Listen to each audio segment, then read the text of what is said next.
weekly press brief where members of the media have an opportunity to interact with our leadership, and most particularly as led by the acting spokesperson of information and publicity, Comrade Chinamasa. I must take this opportunity to welcome you all and thank you all for the continued search for diligence and accuracy in the manner in which you project your, in fact, the national narrative. Just to say, Chef, before we get into my duties to inform you what will be happening in the media, and I must take this opportunity to advise members of the press, which advice I also borrow from what the Secretary General of the ANC also said when he was closing the press brief of the joint meeting between two parties. He said, please go and report accurately. Unfortunately, Chef, we have noted with serious concern, though. I'm not singling them out, but I've seen, I must say, put this open, we have seen the headline from the Daily News. We have seen the headline from the Newsday. I'm sure maybe one or two of their colleagues are here. We still welcome them. But it destroys the whole purpose of us having you here to discuss on these issues. When we update you, what happens if they go and create their own stories, completely different from the proceedings that would have been given to them? And the common denominator about those stories is anonymous sources, a source that declined to be named said, and to the extent that we woke up yesterday to hear that the Director General of the Central Intelligence Organization made a presentation to the ANC and ZANU-PF meeting, which you are aware, it is fake news. So I just put this issue across, Chef, to say when we invite you for this press brief, we have nothing to hide. We tell you things as they would have happened. It becomes therefore quite disturbing when people go and choose to do their own stories. We don't seek to interfere with their editorial positions. Some we know they've maintained a hostile position in terms of their editorial, but don't lie in our name. We allowed everyone to come and cover the press brief from the two Secretary Generals of the two sister revolutionary parties. We don't know where those stories came from. It is quite unfortunate. I just thought, Chef, it was important to say these things. But without further ado, I must say, take this opportunity to introduce Comrade Machacha. I'm sure you are aware, Comrade Machacha is a Politburo member and the principal of Chitepo Ideological School, which you are aware members of the party get ideological training from Comrade Machacha's office. Next to him, of course, he needs no introduction. And then to my far right is Dr. Simbarashe Mbengegu. I'm sure you're aware of him as a former cabinet minister, one of the longest serving in the Ministry of Foreign Affairs as a diplomat. He's also the party secretary for Foreign Affairs in the political. Comrade Mbengegu, welcome. Comrade Machacha, welcome.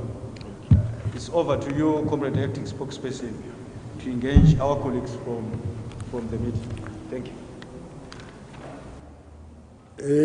Thank you very much. Good afternoon to all of you. Once again, I thank you very much for coming to our weekly press brief. We were to have heard this press brief in the morning, so I want to apologize that we were not ready to do so at 10 a.m. this morning. So I thank you very much for coming. Before I go into my weekly press brief, I want to highlight or underscore the outcomes of the meetings that the ZANU-PF delegation held on Wednesday with the ANC delegation. Then thereafter I'll go to my written brief. The meeting on Wednesday, as you, I think, must have gathered, lasted over 6 hours. As the Secretary for Administration stated, the meeting was the first of its kind and very exhaustive. And I wanted to say that it was a no-holds-barred meeting, characterized by brutal frankness, brutal candidness, zeroing in and dwelling on the material conditions obtaining both in South Africa and Zimbabwe. But I need to say that the discussions were held in an atmosphere of cordiality. But the discussions were very frank, very candid. I wanted to say that the two revolutionary sister parties were able to find each other during that meeting. I should say we rediscovered each other, and I think we got our bearings correct. And as we go into the future, I think we have set our compass in the right direction.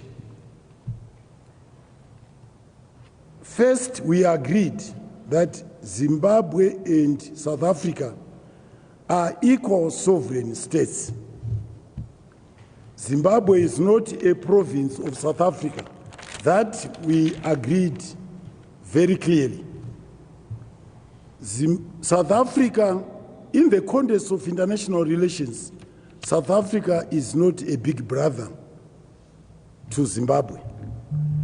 It has no overseer role to play on Zimbabwe or in the region. It has no mediatory role to play in South Africa, in Zimbabwe, or in any other country.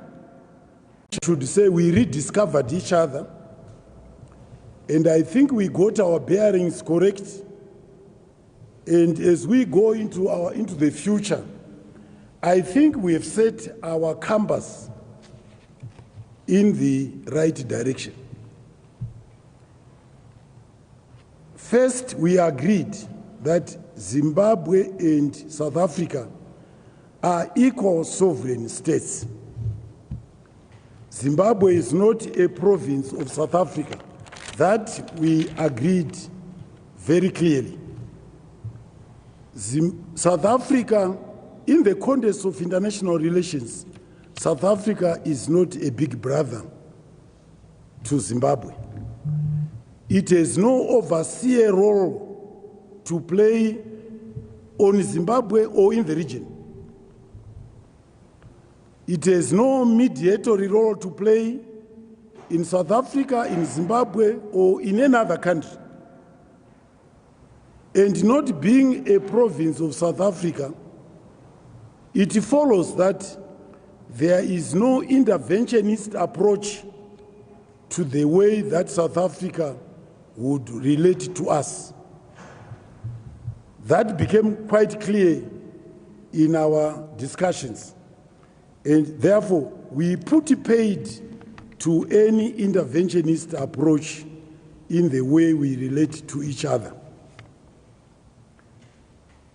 I also wanted to highlight that ANC and ZANU-PF were able to clearly identify the existential threats which are ranged against the ANC and ZANU-PF as revolutionary movements, and not just against those two, but against the rest of liberation movements in our region. We are aware of the external and internal forces working day and night to undermine the liberation movements. Also agreed And a point I want to highlight is that we agreed that we should strengthen integration of our region, of our economies.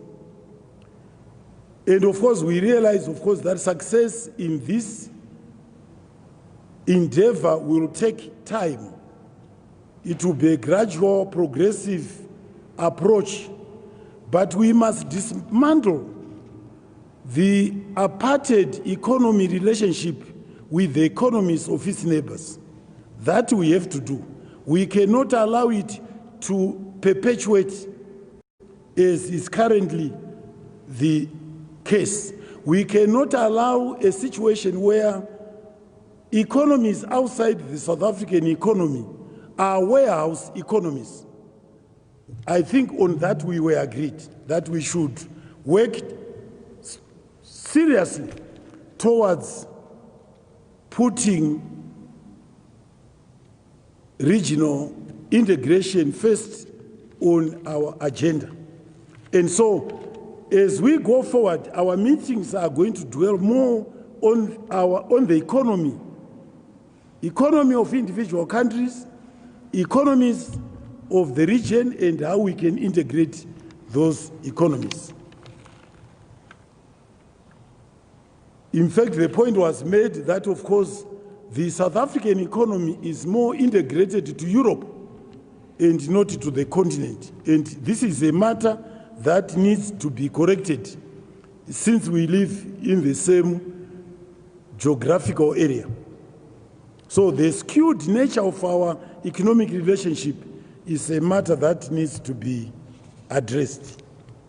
I also wanted to highlight a very key outcome of our engagement with the ANC, and that is that we are a victim of fake news in social media.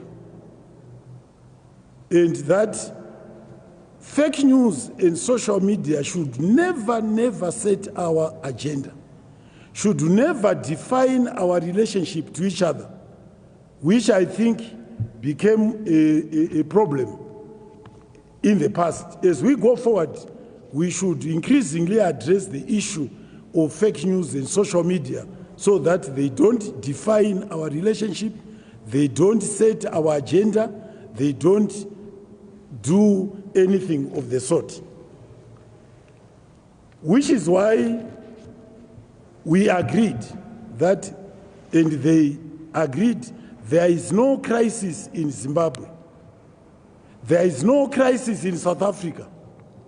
There is no crisis in our sub-region. But each individual country has challenges. In our case, in previous media briefings, I've said we had the challenge of Cyclone Idai, and resources had to be deployed to meet that challenge. We then had challenges arising from COVID-19. The lockdown measures have impacted negatively on our economy. Those are challenges. We also have had challenges of successive droughts, 2-3 years successive droughts, which have impacted negatively on our agricultural growth and consequently also on our economy. Those are challenges. They don't constitute a crisis requiring interventionist approach to the way we relate to each other. That I need to emphasize. We also agreed that we should consolidate the gains of our revolution, the gains of our liberation. As liberation movements come under attack, it is imperative for liberation movements to band together and seek to fulfill the objectives of our liberation struggle. It is very significant.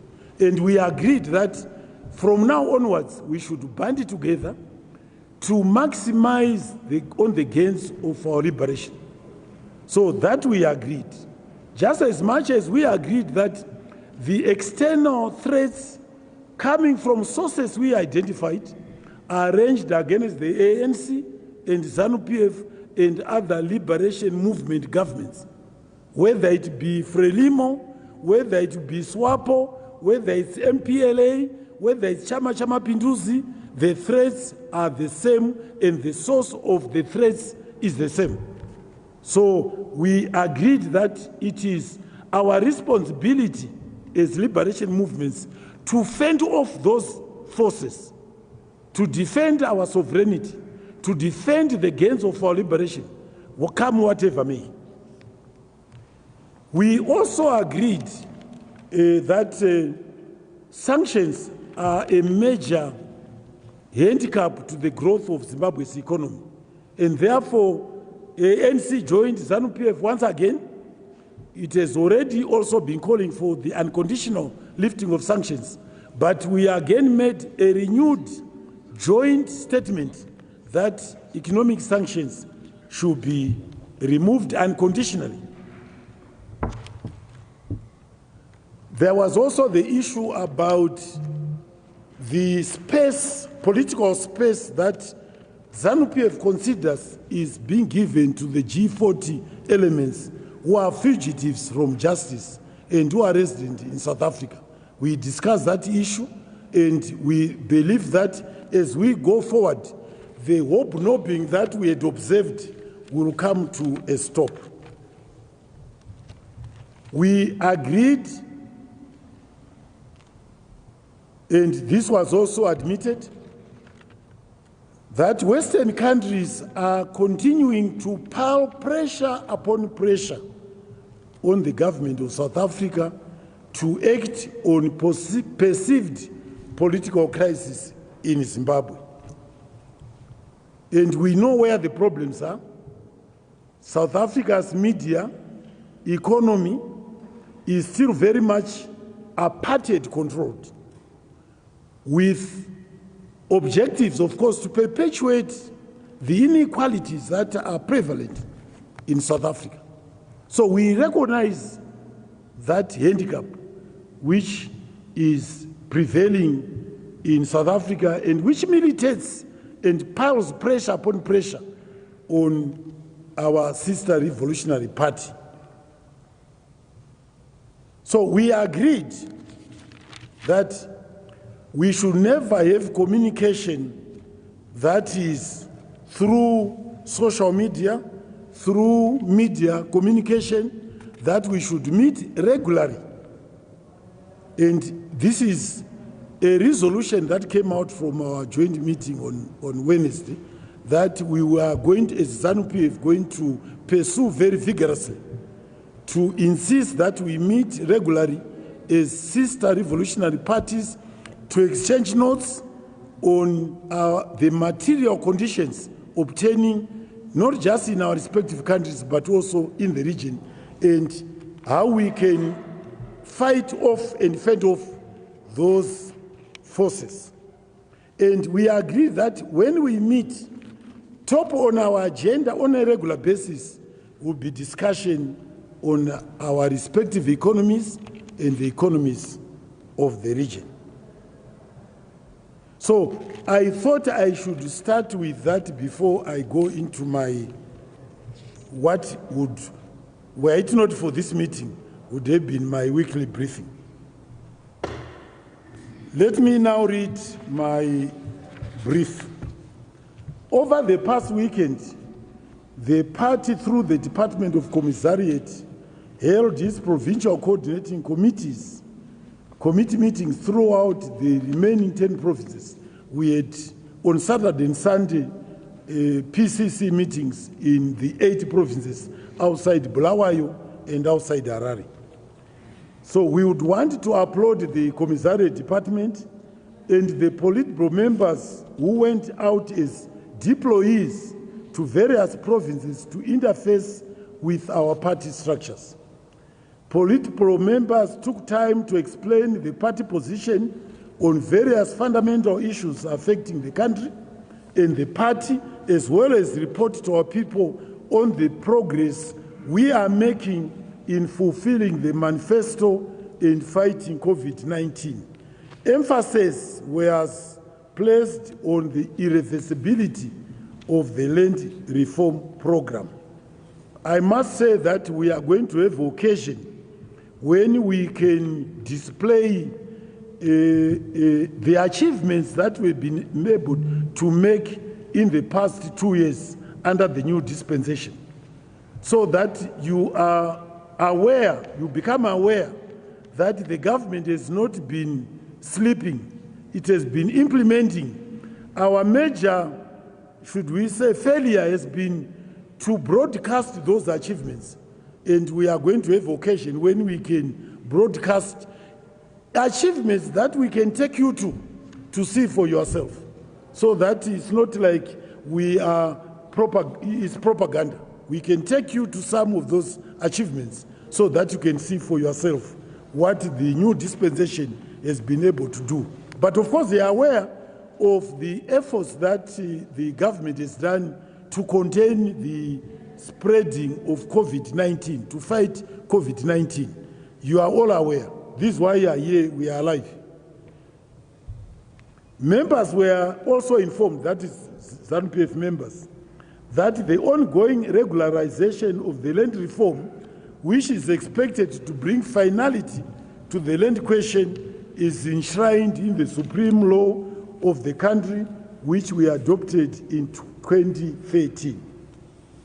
The Provincial Coordinating Committees also applauded the various economic measures being adopted by His Excellency Comrade E.D. Mnangagwa's government to stabilize the economy, such as the foreign exchange auction rate system is referred to as Dutch foreign exchange auction system, which has resulted in the stabilization of prices whilst bringing an end to the runaway parallel exchange rate.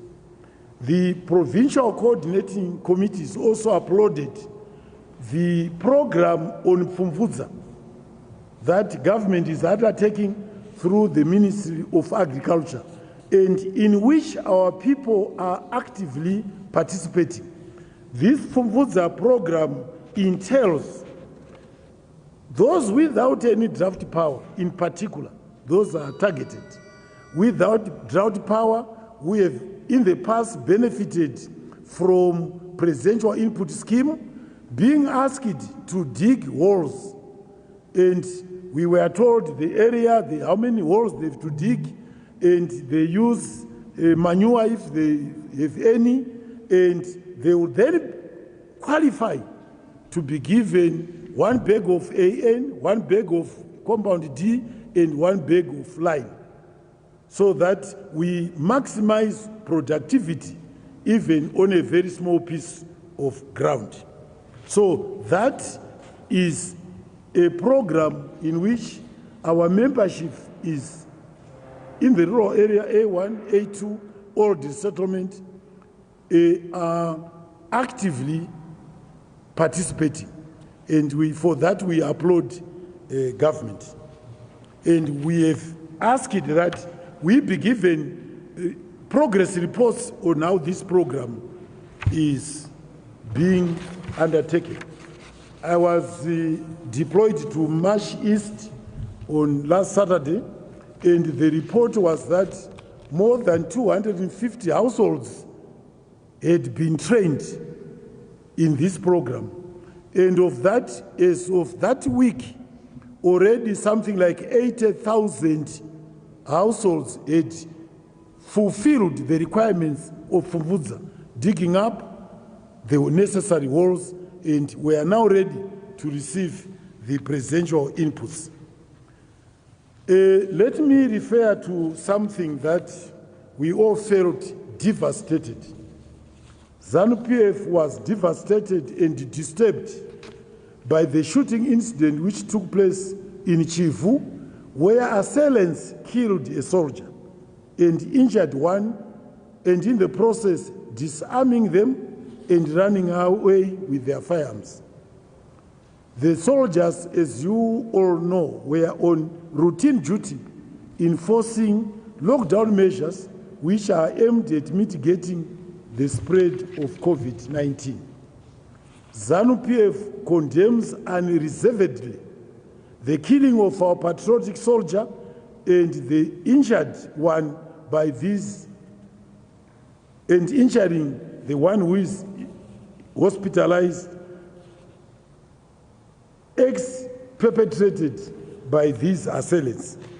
We are further taken aback by statements of disparagement and ridicule coming from the MDC Alliance rank and file, where they appear to be celebrating the attacks on the security forces while pouring their hearts out for the assailants. We have taken note. We have taken note. I wanted to say to Chamisa and Biti, they should not be like children playing with fire. It will be very dangerous for them. We know what they've been doing.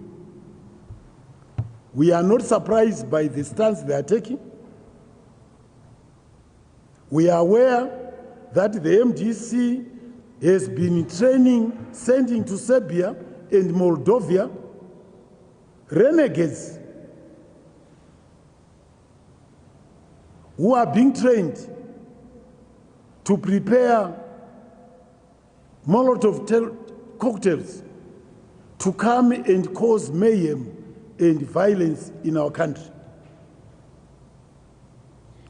All very clear that the MDC Alliance as a party worships violence and continues to maintain violent structures which they characterize as vanguard resistance committees, which, as you know, in 2018 were responsible for the orgy of violence and also for the 14 to 16 January last year violence. They perpetrated violence in our streets, in our communities, targeting security forces and innocent ZANU-PF members. I wanted to say to BT and Chamisa, don't play with fire like little children. You must proceed forthwith to dismantle your violent structures. We also want to call upon those countries, Serbia and Moldova, who host such violent training.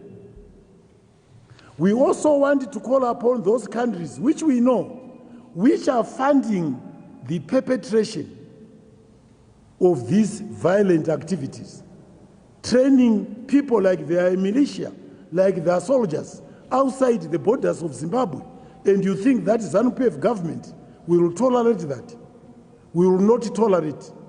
And I'm sure that when they do, like the assailants, the chief assailants, the security forces will account for them, each and every one of them.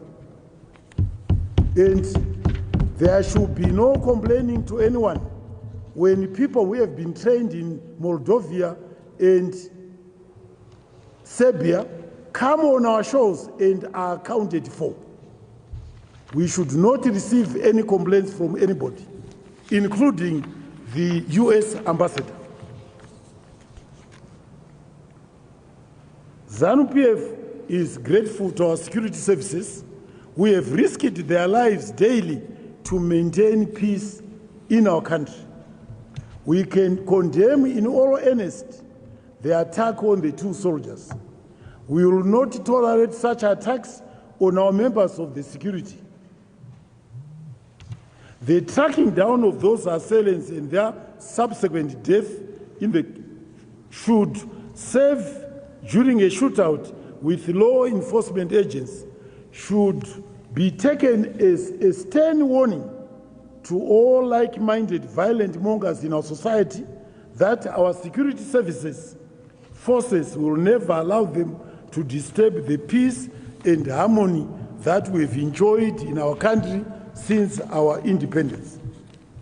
Finally, on this issue about the attack on our soldiers, the party applauds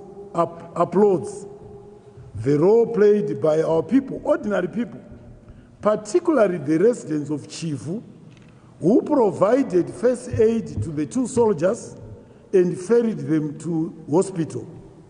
Indeed, it reflects upon the symbiotic relationship between our people and our security services.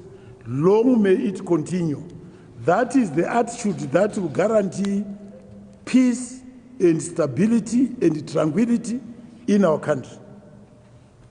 Allow me now to say something on fake abductions. The Revolutionary Party remains concerned by stage-managed and faked abductions involving members and associates of the opposition party. It is now common knowledge that these abductions always occur each time the nation is having important diplomatic encounter with other states or important international institutions. The aim being to smear our government. The 31st July threatened demonstrations were intended to coincide with the holding of the SADC summit. And I'm sure that they will not stop at that. They will try. They know that the UN General Assembly is coming up. So watch again the antics of the opposition. The aim always is to try to characterize our country as being in a state of war, in a state of crisis, something that is always they try to fake. In addition, these fake abductions manifest in very theatrical circumstances. Remember the case of Dr. Peter Magombei, who announced his adoption in courts and disappearance in courts, and later announced that he had found himself. As it turned out, of course, he was a candidate for US scholarship. So he had to justify why he earned that scholarship. Interestingly, the party is following with keen interest the documentary which has exposed the Honorable Joanna Mamombe and her 2 fellow MDC Alliance activists. I'm talking about the one which faked abductions and disappearance and stage-managed those incidents. I'm sure that you are all aware of a documentary that is circulating, which we've all picked up. And when you look at that document, it's very clear. They engaged in an illegal demonstration in Warren Park. But they went on to claim that they'd been abducted only to re-engage under controversial circumstances, claiming to have been tortured and injured. Interestingly, no signs of internal or physical injuries were found on any of those ladies.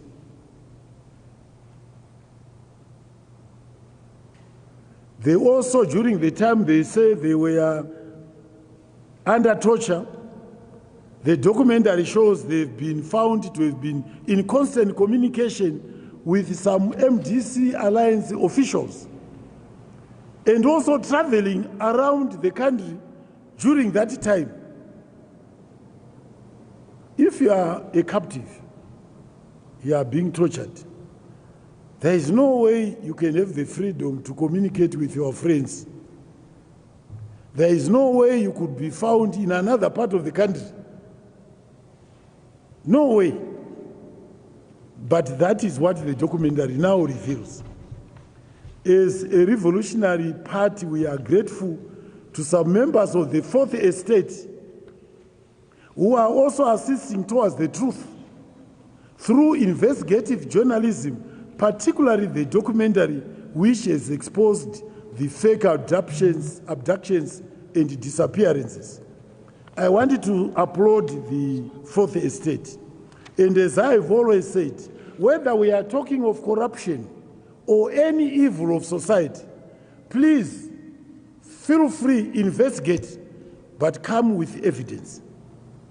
Once it's evidence-based, I'll be the first to shake your hand and congratulate you, because we want to expose all the evils that are afflicting our country.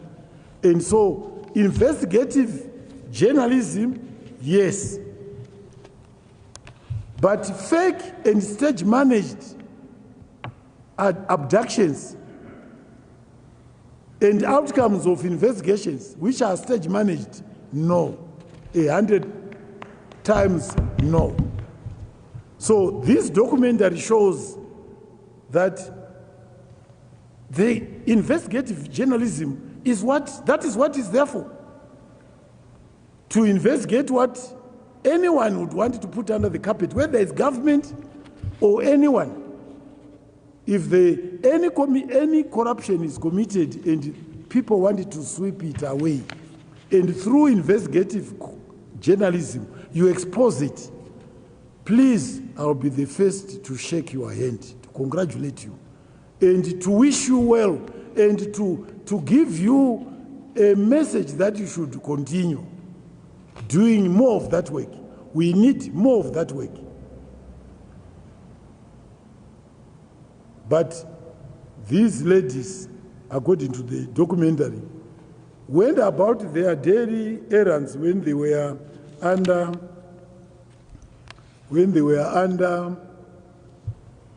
captives. They also were transmitting on their WhatsApps.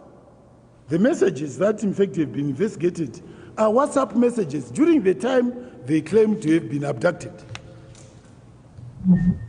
We are interested to hear what their response is. We have also found anyway that the ladies, or some of the ladies, were also candidates for scholarship to go and study in the USA. Those are the benefits that we get from the USA, scholarships of people who have been corrupted. If there is one corruption, it is to be corrupted to the worst corruption is to be corrupted to be treasonous to your own country. That is the worst corruption. Not people wanting to make money for their personal gain. But if you are corrupted to a point where you are an enemy of your country, you are treasonous, you are a sellout, that is the worst form of corruption. When you eat that money, please examine your conscience, your dirty conscience. So we keep committed to seeing justice prevailing in Zimbabwe. And as a party, we encourage our law enforcement agents to intensify their investigations to put an end to this distasteful culture of fake abductions.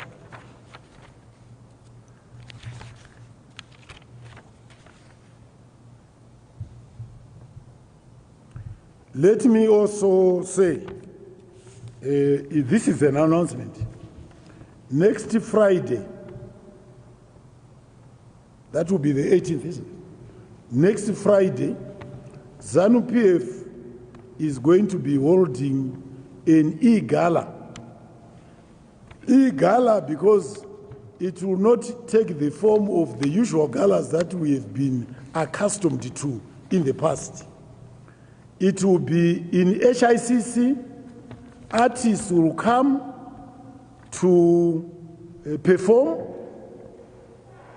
and this will all be beamed on television, on electronic media, on social media, on radios for you to enjoy.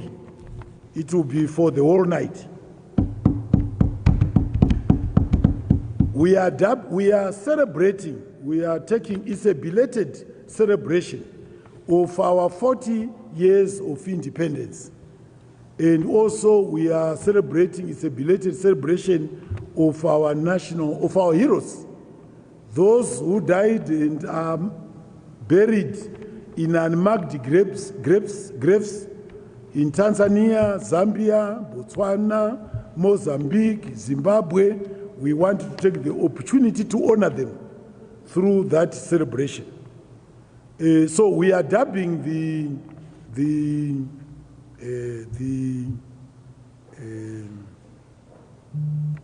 celebration, the Igala Zim at 40. We are now 40 years of independence, as you know. As I pointed out, we are not allowing members of the public. They will not attend. It will be an online gala, and we hope that you will enjoy this in the comfort of your homes. That brings an end to my brief. Thank you very much, Comrade Acting Spokesperson. This is an opportunity where you can ask your questions, our colleagues from the media, your questions.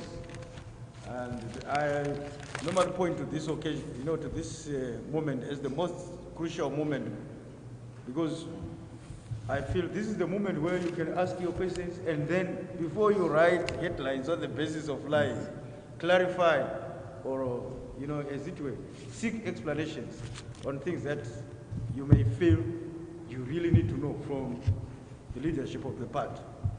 So your opportunity. Identify yourself.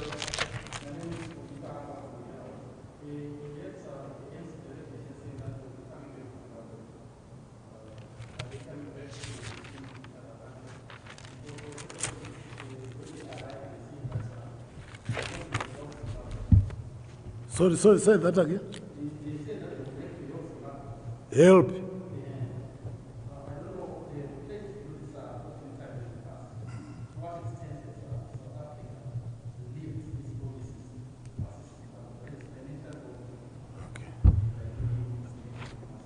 Okay. First, to your first question, you say that they said they are coming back.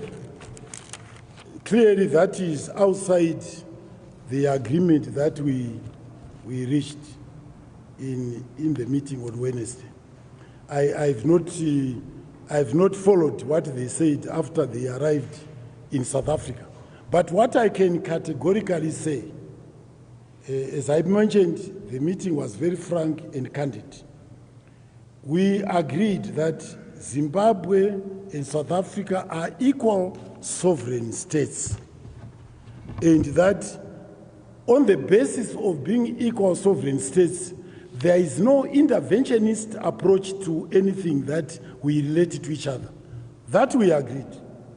And therefore, it follows that there is no way an ANC delegation will come to Zimbabwe to interfere in our domestic affairs. Firstly, we also agreed that there is no crisis in Zimbabwe. That we agreed. No crisis in Zimbabwe, like in every other country.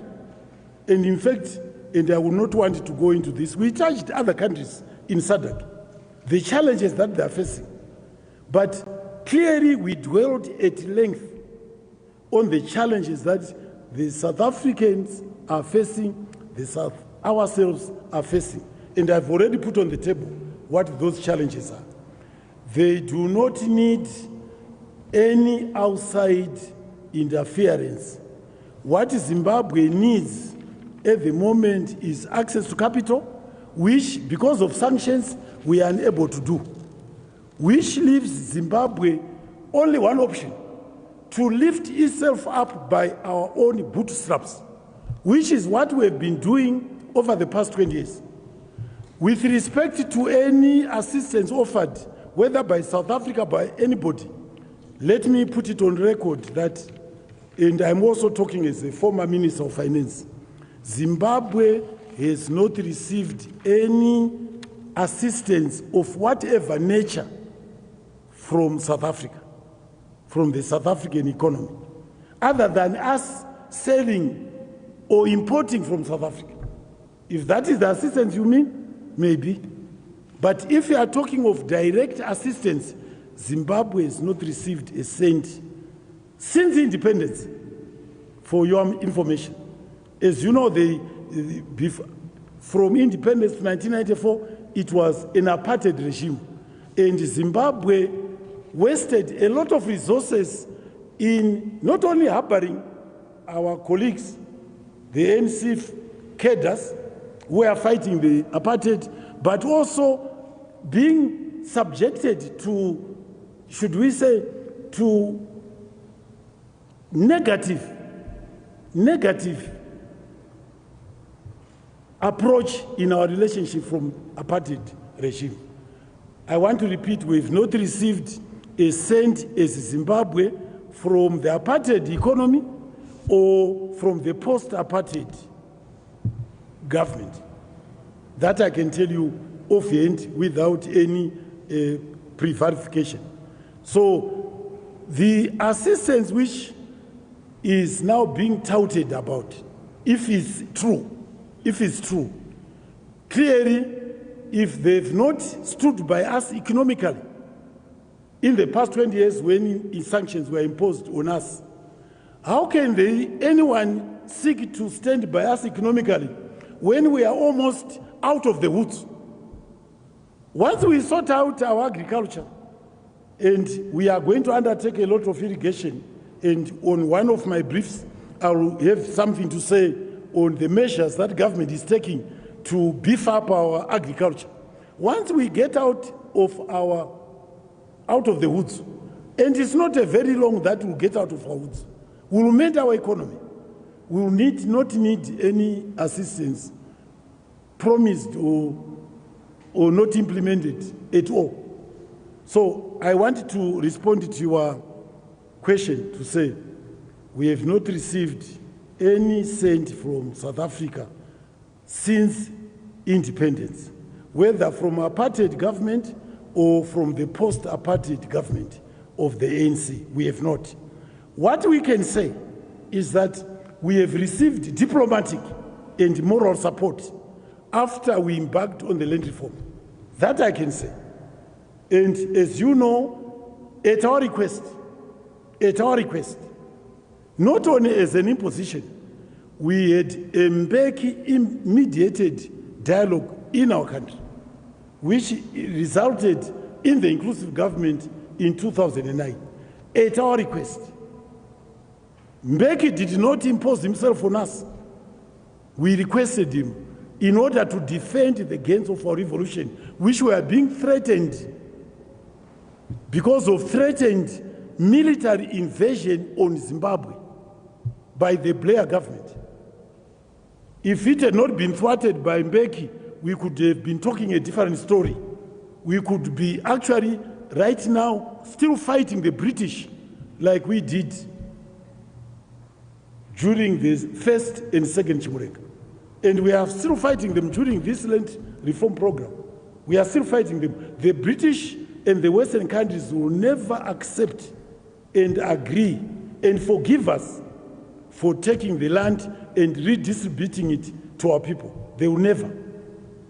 We are the first country, don't forget, first country to ever do what we are doing, which is what we pointed out to the ANC delegation. We have taken our land. You need us if you have to empower your people. We need each other.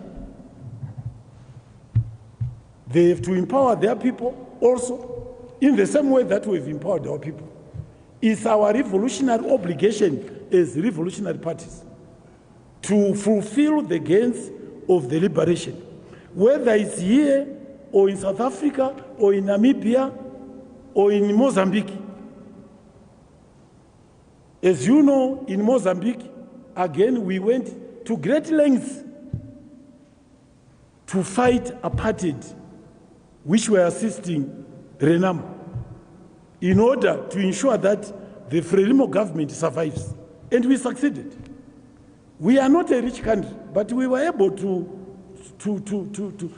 do our revolutionary duty in that regard. And we did it without assistance from anybody, including South Africa.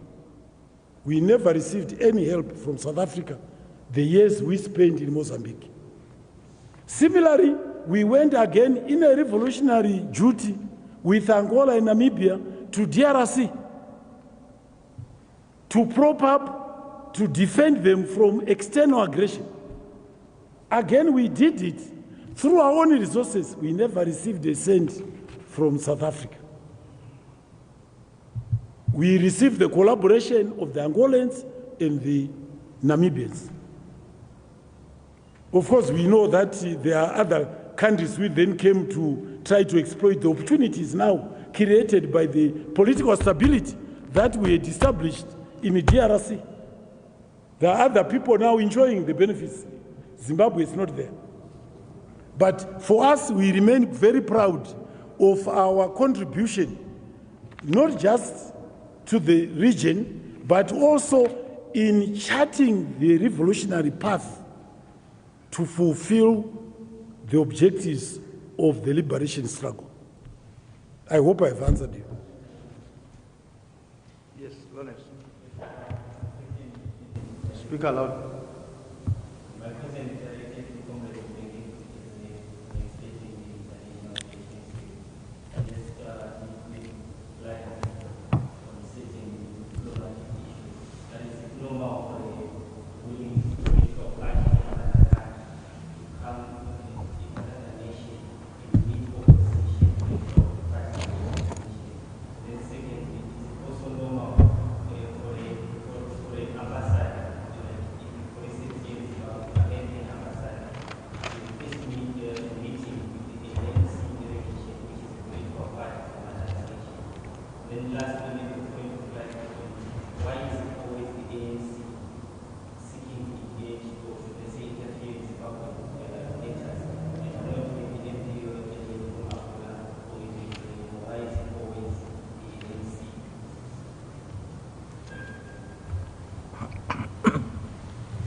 Well, thank you very much, our moderator, colleagues.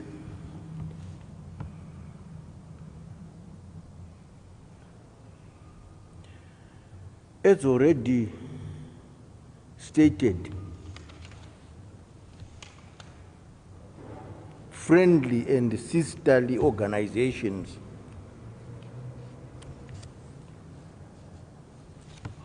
only come to the help of each other on invitation.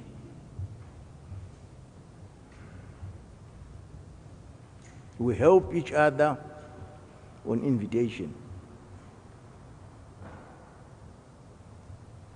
We enjoy sovereign equality, both as political parties and as nations.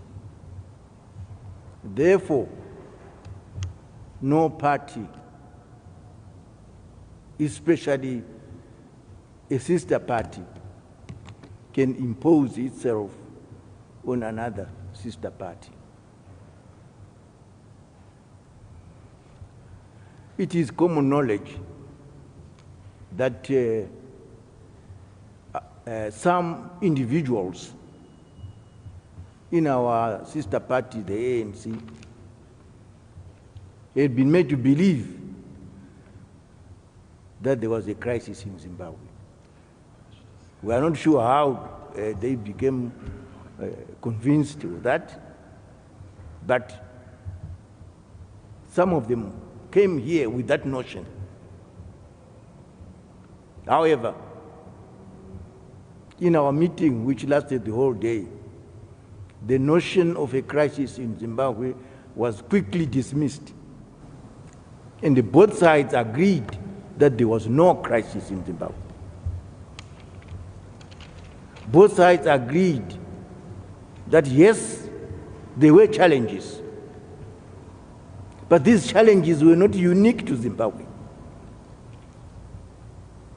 Both Zimbabwe and South Africa faced challenges. And to want to classify challenges as a crisis would be wrong. And we agreed on that. Once we had agreed on that there was no crisis in Zimbabwe, there were challenges, we spent most of the day discussing the challenges that faced both South Africa and Zimbabwe. and how we as former liberation movements can work together and cooperate in order to overcome these challenges as neighbors, as sister parties. That's how we spent most of our time. In fact, no time was spent at all on discussing crisis because it was quickly agreed that does not exist. Therefore, the question of a sister party coming to the country of another sister party to establish bilateral relations with the opposition parties is unheard of. It's unheard of. That can only happen in the context of mediation, and mediation can only occur with the consent of the conflicting parties. But where there is no conflict, where there is no crisis, then there is no room for mediation. And therefore, no purpose would be served by trying to play a mediatory role where there is no conflict, where there is no crisis. And more importantly, where there is no consent of the parties involved. I know why you are asking this question. Because this point actually was made quite clear by the two leaders of our delegations, the two Secretaries General, on Wednesday after the meeting. There was no mention of there being a crisis. You saw the communique. There is no reference to the idea of a crisis, but the idea of cooperation to meet head-on the challenges that face both our countries. But I know why you are asking. My counterpart on lending in South Africa had a media briefing where she reverted back to the original position that there was a crisis in Zimbabwe. And therefore, they needed to come back here to resolve that crisis. But surely, how can you unilaterally reverse a common position that the two delegations arrived at? That there was no crisis, there were challenges, and let's cooperate to resolve the crisis, the challenges which prevail in both countries. So I want to assure you that it is not normal, for a sister former liberation movement to impose itself on another. No. And therefore, we only hope and in fact believe that the views so expressed were individual views, and we'll be very surprised if they are in fact the common position of the African National Congress. Thank you. Yes, I want to emphasize the point my colleague makes here. I still want to believe, I've not listened to the audio, to the interview, but I want to believe that if she said what you put it to me, I doubt if it is representative of the views of the delegation. Now that you've brought it to my attention, I will ask our Secretary for Administration to get in touch with his counterpart so that they can clarify, because if it's true and it represents the ANC delegation viewpoint, it will be an act of bad faith in terms of our deliberations. So I would not want to speak more on this subject I will ask our Secretary for Administration, Dr. Mpofu, to get in touch with his counterpart and clarify whether the views expressed by Lindiwe Zulu are the views of the ANC delegation to start with, and also whether they are the views of the ANC party. Emphasizing again that Zimbabwe is not a colony of any country. We are not a colony of Britain. We are not a colony of any country. And those views which were expressed, if they were expressed, are symptomatic of a colonizer coming to sort out the colonized in the country which is a colony. And I want to emphasize, we are not a colony. We are an independent, sovereign country. Thank you very much. I think just for the sake of the problem, journalists, they are asked about whether it is proper for a diplomat, the conduct, say, for example, in the case of the U.S. ambassador who sought to request to meet the ANC delegation, yet his structures of government is about the problem to raise consensus again. I'm sure that is the question that has been posed to you, Dr. Mpofu. Well, I would be most surprised if such a request would be granted, because it's extremely irregular. Yes, we understand it was made, but I'm almost certain that it cannot be granted, because it's very unusual in diplomatic practice. Just to mention that our Minister of Foreign Affairs, Comrade S.B. Moyo, who is also a member of Politburo, was in the meeting, and he has no doubt in his mind that we never discussed the issue of them coming here, and that they will not come. He is very much in the picture with respect to what went on in that meeting.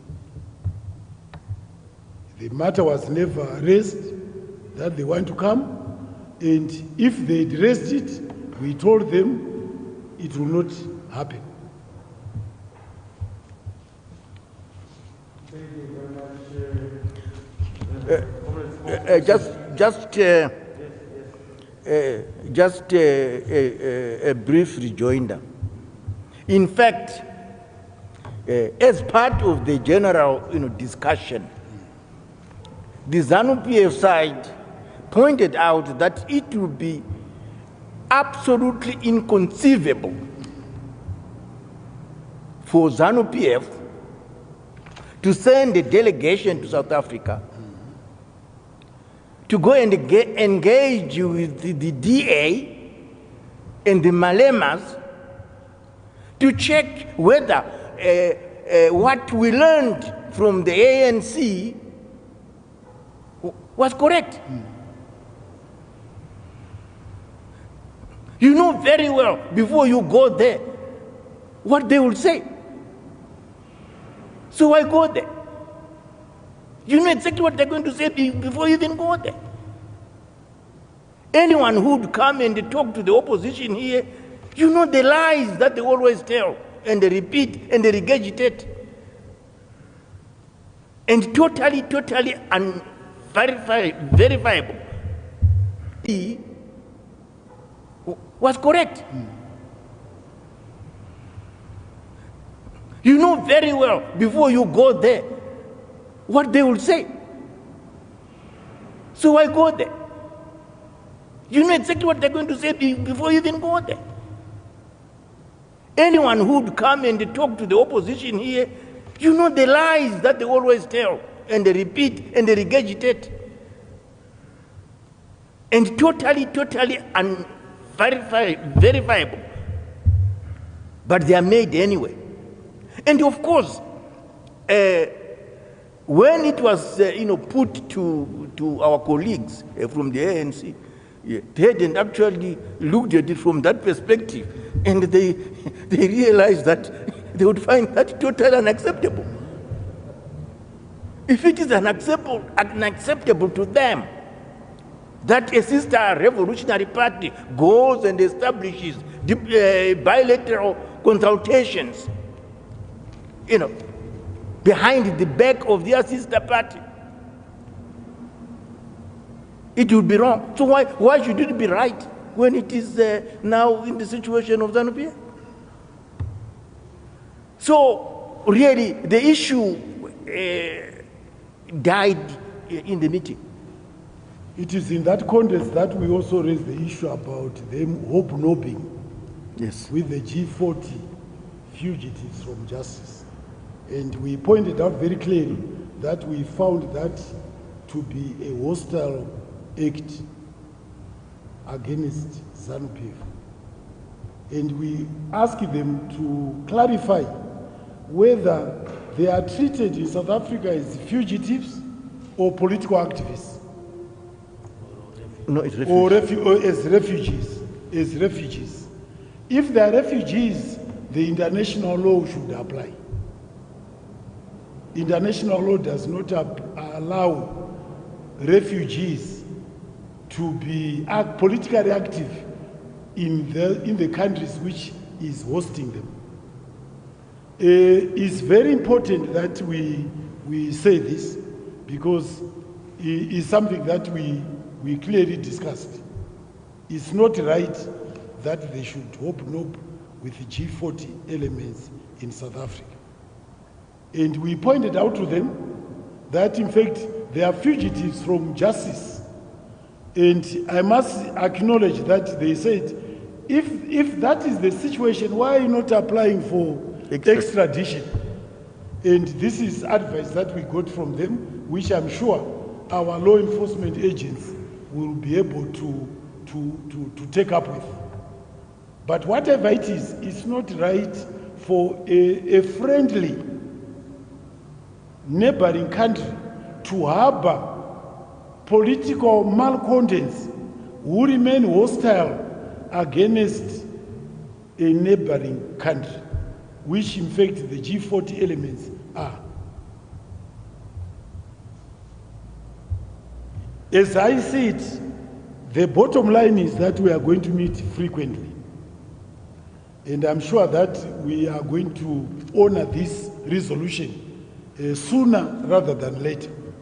It will give us once again an opportunity to put on the table in a very frank, candid manner whatever the material conditions which are obtaining in our respective two countries.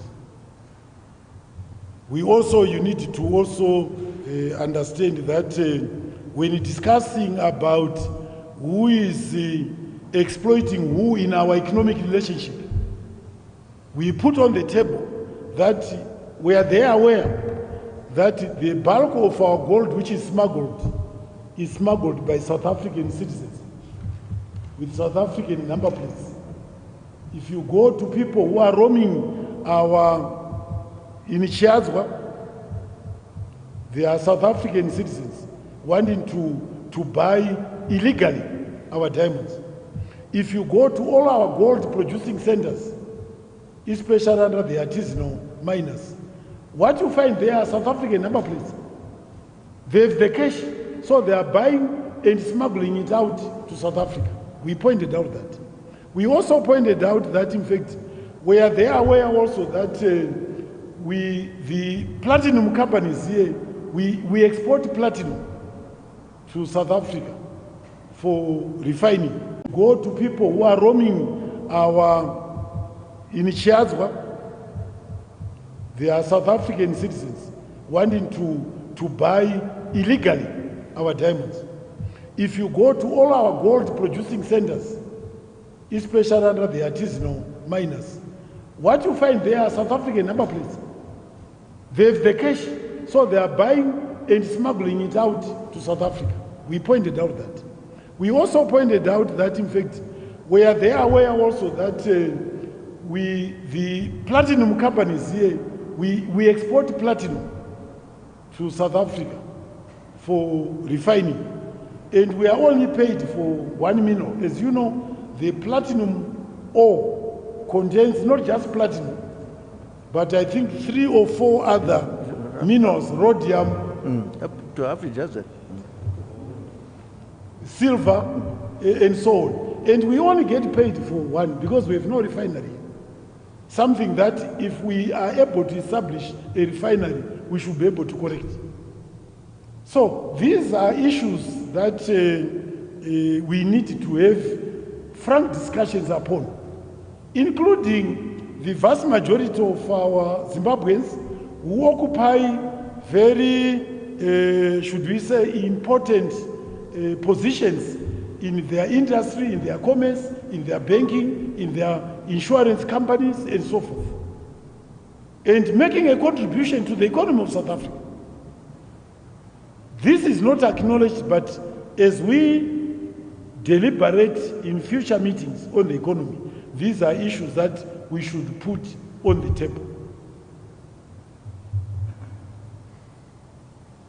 And of course, our own view is ZANU-PF, well put by our head of delegation, Dr. Mpofu, is that as long as the skewed nature of our economic relationship is not addressed in a serious manner, migration, no one will stop the migration. We have to reverse that, to correct that skewed nature, where our economies surrounding South Africa are what they've been for the past centuries, since diamonds and gold was discovered on the Rand. We need to correct that. If we do, then that will stem any tide of migration, whether from Zimbabwe or from any other country from our region. And that is the path that we should travel upon, all of us, ANC and ZANU-PF and other members of the SADC community. I thank you very much for your coming.